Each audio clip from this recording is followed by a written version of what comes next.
Hello, my friends. Welcome back to our last class in the Moon Magic series. So this has just been a 4 video series in which we're going through the new, waxing, full, and now waning moon for just really simple, straightforward ways to align your readings and rituals with the phases of the moon for helpful, conscious, and effective change in our lives. So let's dive in and explore the waning moon. So first we'll just do a little recap. So the new moon, which is our first video, that's new beginnings. That's where we're planting those seeds for new beginnings. So again, those could be new beginnings in terms of a new relationship, a new career, a new home. They could also be more energetic, such as a new state of confidence, a new state of sensuality, planting seeds of creativity. So things like this, the new. Waning moon is growth and action. So we are growing those seeds, or the seeds we've previously planted, is a time of growth. We're taking action during this time. We're being seen. It's a time of calling in abundance. Just really think about it as being out there and growing. The full moon is a culmination and a check-in. So this is where we see, so what have we grown? So from this period of new to growth, what has been grown? So think about it as like the harvest. We're seeing what we've grown. Full moons are also great times for all readings because the whole moon is illuminated with all of that light. And so since the moon shows the light of what's in the darkness, the unknown, full moons are prime times for any kind of reading or divination. And now, the waning moon, we balance all of this out by releasing things, by making space. And that's followed again just by the new moon. So you can see how by leaning into this cycle, you are leaning into this kind of rebirth, this like death rebirth series over and over and over again. So we have opportunities to make room for things. So that's the waning moon where we get rid of stuff, we purge old beliefs, we purge stuff, and we purge old illusions, we reduce things that we don't need so much anymore. We make space, right? The new moons, because we continue with this practice, is where we have those new insights or those new dreams. You know, sometimes a new moon might be something big, and sometimes it might just be small, like a new perspective to grow. We grow during the waxing moon, and the full moon comes to a culmination. And so by following this cycle, you resist being stagnant. You're more alive, which is one of the points of any kind of like witchy or spiritual path. Okay, so the waning moon, let's talk about it. So it's a pretty long period. So it's from about 2 days after the full moon to the day before the new moon. I will say that some practitioners consider the full moon like a one and done single event. The full moon is on this date at this time. That's the full moon. Other practices consider the full moon to be the day before, the day of, and the day after. So I'll let you know that little caveat. But either way, the waning moon is like the waxing moon, and that's they're longer periods of the lunar phases. And I just always say, see what works best for you. Like you might feel like on the full moon, you're like, nah, that's it. It was today and only today. And you might feel those energies longer. Do what works best for you. So, but either way, the waning moon is whether it's the day after the new moon or 2 day or the full moon or 2 days after the full moon, it's a longer period. And so that's when we're seeing less and less of the moon. And so during this time, we're focusing on releasing, on reduction, banishment, if something feels like it really has to be gone, and shadow work. So really simple way to align your readings with this is just ask, what do you need to release? You can just pull 3 cards or your runes or your OM or your oracle cards or whatever. What do I need to release? And that could be the focus. And you can journal about that, align your rituals with that. If you do rituals, or you could just let the reading be the ritual, and align your actions with that always. But that's what you're reducing, just 3 things. If you want to get a little more specific, you can get into shadow work. And so shadow work is essentially just seeing that which we've repressed. And there could be different takes on shadow work. I'm sharing the way I was taught in my shamanic studies program. It's just what we repress. So it's not about what's good or bad, just repressed. So in the shadow, that could be like our dreams and our gifts that, you know, they're very tender. We want to protect them, or we don't feel safe acknowledging them, so they go to the shadow. Then it's also, yeah, it's like our wounds, our boo-boos, and then also traits that we're like, there's a part of the human experience we're not that proud of. You know what I mean? Like, you know, if we have we have trouble being honest, maybe we had a very strict parent, and now honesty is very difficult because we're always afraid we're going to get in trouble. Bullying, maybe you were bullied and you've kind of become the bully and you haven't seen this. Manipulation, there's all these reasons, but every human has them. And so the way to not be ruled by the shadow is to see the shadow. And I kind of like shadow work because I find it takes me, I take myself less seriously. And I don't expect anyone to be an angel or a devil. You know, you're just like, oh, we're human. We're doing our best. I find it it gives me a lot of peace. But anyways, we'll see how you feel about it. But shadow work is great during the waning moon. It doesn't have to be during the waning moon. You can do it any time, but that's kind of a time we would do it because the waning moon is very like more internal. You can combine those things. You can combine shadow work with the releasing energies of the waning moon. So for example, a little spread here. So what gifts of mine in the shadow do I need to see? What wounds, unhelpful traits, kind of like the sweet medicine and the tough medicine, a little sugar, a little something, I don't know, not very tasty. How can I integrate my shadow? Because that's always the point. The point is never to like kick our shadow to the curb or pretend it's not there or fix it. Once we see it, it's less likely to run us, you know what I mean, from the subconscious. So we just want to integrate it. We want to become aware of it. Because if you know you have a tendency to maybe just like lie, let's say like little white lies, then when you know that, you're like, whoa. When the opportunity comes, you might be like, I'm not going to do that. You know, it just helps us not be controlled by it. So that's the integration piece. And then lastly, what am I ready to release this waning moon? So you could totally combine those themes into a really simple 4-card spread. So if the waxing moon is about growth and being seen, very expansive, it's about accumulation, then the waning moon is the opposite. Instead of being out there and being seen, we're being more internal, focusing on ourselves. Instead of trying to grow and get things, we're letting go and making space. So we can see how working with these energies consistently help us to keep really balanced. Spells and rituals to do at this time. Again, any readings that are going to delve into our shadow, cleansing rituals, cord cutting. Once again, these are, of course, things you can do at any time, but they're just particularly potent during the waning moon. And then like anything focused on reduction. So if you want to cast spell to help you pay off debt, then that would be the time. If you feel like you just have a large amount of stress and you'd like to reduce that, that would be the kind of ritual to do during this time. And then you want to align your activities that go with the waning moon as well. So during the waning moon, of course, we cast spells, but then we also take action. That's always, always, always every moon phase. Spells plus action equals awesome results. So the activities, you'd be getting rid of stuff. It's a really good time to go through your rooms, go through your home. What do I not need anymore? I mean, I think especially if you're interested in a witchy path and after you do it for a little bit, you're like, I have many jars. I have all these little spell potions I've made. I haven't done anything with them. It's a really good time to like clean things out. So cleaning, getting rid of stuff, giving things away, going to the eco station, all of these things, that's very waning moon. Because it's also a very internal time, it's a good time to reflect. It's a really good time for journaling, pausing, looking within, having some time to yourself. All of that falls under the umbrella of the waning moon. So really, really simple. Okay, my friends, so now we're going to do our collective reading. And again, I'm trying with these readings for the collective, and just take what you will. You don't have to watch it if you don't want to. You can watch it and just take what works, leave what doesn't.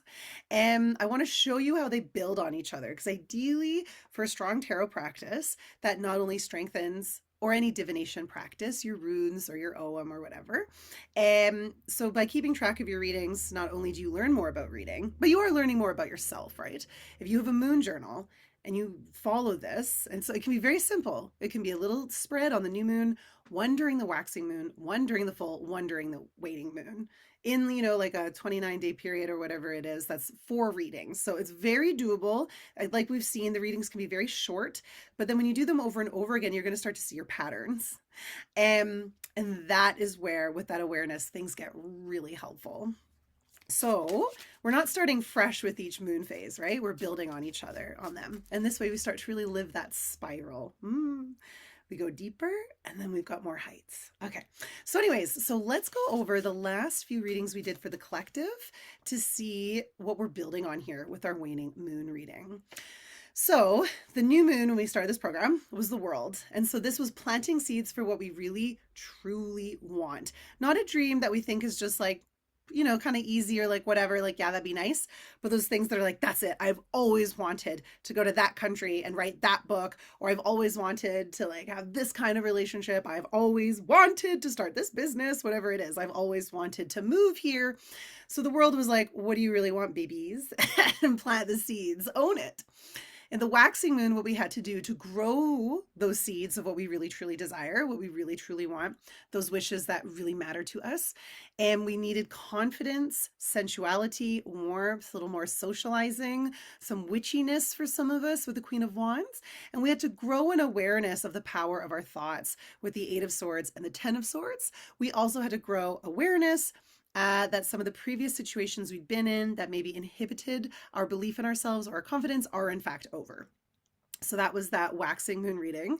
The full moon, we saw the Ace of Cups for kind of that harvest, that culmination. So we saw that in this period of time, we realized in order for us to be confident in the Queen of Wands, to have the dreams we truly desire in the world, we needed to open our hearts. We had to have kind of like a fresh start with all forms of love and intuition. We had to open our hearts, let the love flow, let emotions flow, and be open and receptive. Because the last full moon was a blue moon, I included that in this class. And so blue moons are also, they're rare. So it's kind of like a rare opportunity for something. And that was the Two of Cups. So we saw that the full moon was this culmination in like, okay, like you opened your heart, you're letting more love flow, you're letting your feelings flow and your intuition flow and beauty flow. And all of that is going to help with those world seeds that were planted.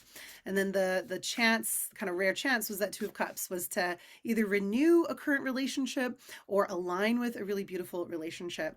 And we saw in the Nine of Swords, we had to again realize the power of our minds, when our minds play tricks on us, when our fears and anxieties lie to us, and learning to discern the difference between fear and anxiety. So that was what we were seeing we needed to do at the full moon, because sometimes our thoughts lie to us. Okay, so now we're going to do our waning moon, and we're going to do really simple. We're just going to do 3 cards to embody what we're ready to release in order to bring all those gorgeous, the world, new beginnings into being. So you can just take a second if you want to ask a question, or just breathe into your space, or invite your guides to hold you and help you get the most out of this reading. But we set this intention that this reading, for anyone who watches it, for the collective, is healing, accurate, and relevant, and the very highest good of all, and aligns everyone with their brightest destiny.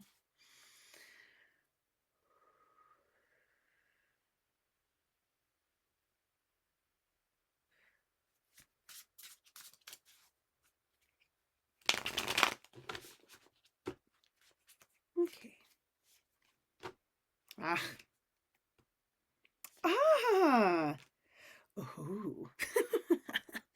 I love when this happens.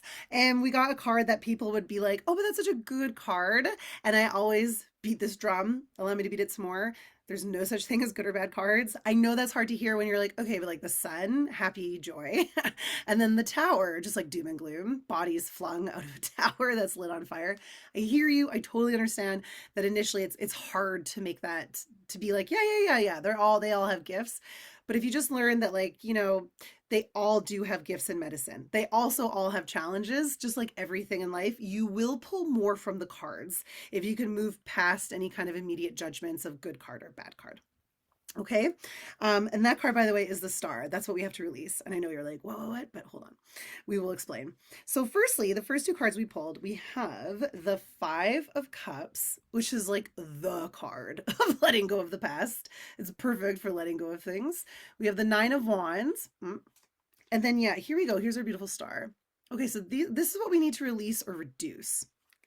So in the 5 of Cups, this is this imagery in this deck goes off of the Smith Rider-Waite very nicely. So we have some cups that are knocked over and some cups that are upright. And this person's like, oh, like kind of focused on that which has been knocked over. So in the 5 of Cups, this is showing that we are a bit stuck or mired in the past. And it's because that there's things that maybe didn't go our way. So it could be regret. We could be disappointed in ourselves. Things that we took a risk. It didn't work out. I think sometimes you're just like, yeah, you know what? Nothing ventured, nothing gained. If you're not taking a risk, are you even alive? And all of that is very true. But a part of taking risks also means that some things won't work out. And it's a valuable experience and it super sucks, but it is a part of all of the successes that we'll build. Many successes are built on piles of failure, right? So in the 5 of Cups, there's this sense that whatever you're feeling, a sense of disappointment in yourself, in your dreams, sadness that things didn't work out, is wherever we feel really, I call it anchored to the past. Like we need to move forward, but we're like, no, I'm staying in these waters. So At this time, we can reduce some regret, we can reduce some disappointments. It's not at all to say that they're not justified. You don't have to tell yourself not to feel. But at this point, if this is showing up now, it's suggesting that you are like ready to let some of this go. So you're ready to, I would say with the Five of Cups, what you want to do, because cups are emotions, they're also illusions and fantasies and intuition. So what we want to do at this time is like recognize, is it really as garbage as we think it is? Always a good check-in to be like, hold on, is my perspective creating an illusion? Are my emotions really telling me the truth? So the Five of Cups really invites that kind of pause to be like, is it really doomed? And then to feel whatever we need to feel always. So if there are unfelt feelings associated with these things that didn't go our way, things in the past that make us think that we cannot move forward, because I failed in the past, there's no chance for me in the future. Because I tried this thing, because I got dumped before, I'm never going to love again. These kinds of ideas. The Five of Cups is like, is that true? For real?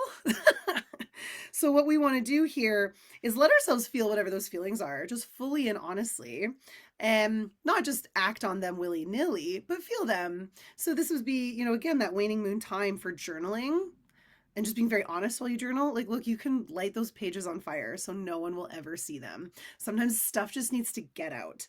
It's not that it's true. It's not that you need to act on it. There's something in you that needs to come out of you when the Five of Cups is here. And so that could be done through journaling or just like talking to yourself if you have some time alone. EFT tapping, I find, is so great to kind of move through some of that inner muck. But either way, the Five of Cups is like, yeah, it totally sucked. You honor that, feel your feels, but a new day is possible. You do have resources. There are opportunities, there are options. It is time to look to a new day. So essentially, at its most simplistic form, the Five of Cups encourages us to let go that the grip of the past has on us that's inhibiting us from moving forward. Next, with the Nine of Wands.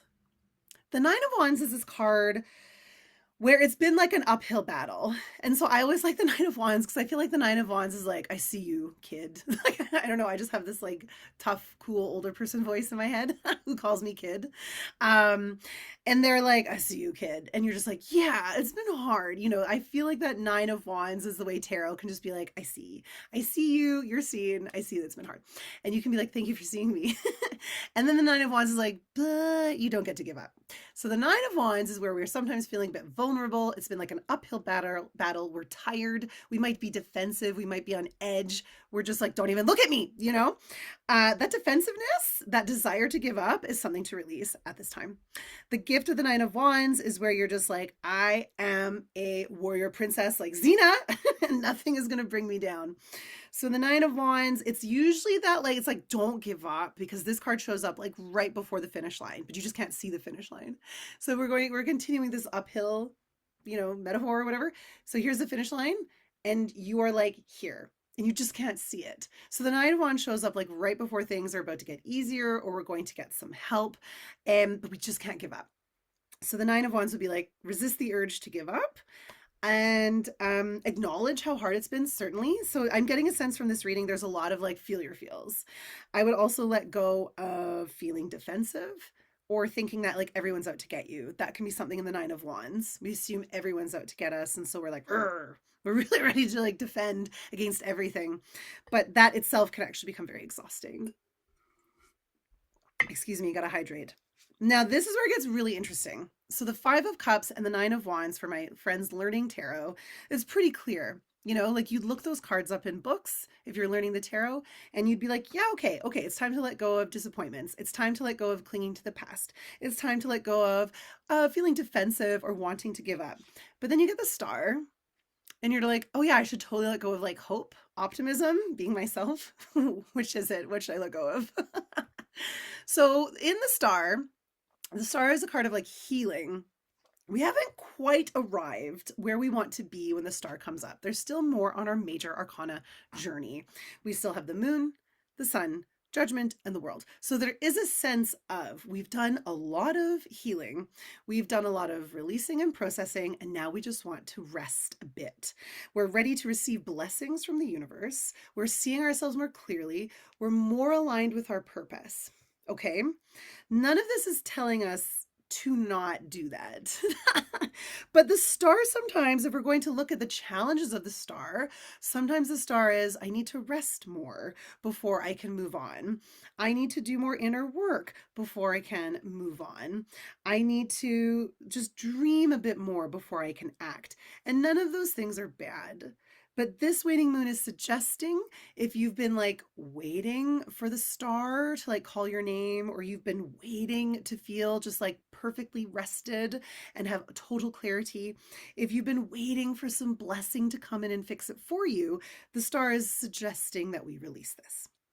The star also is associated with sign Aquarius. So Aquarius is, one of their gifts is being very future focused, but usually in terms of like a humanitarian flavor.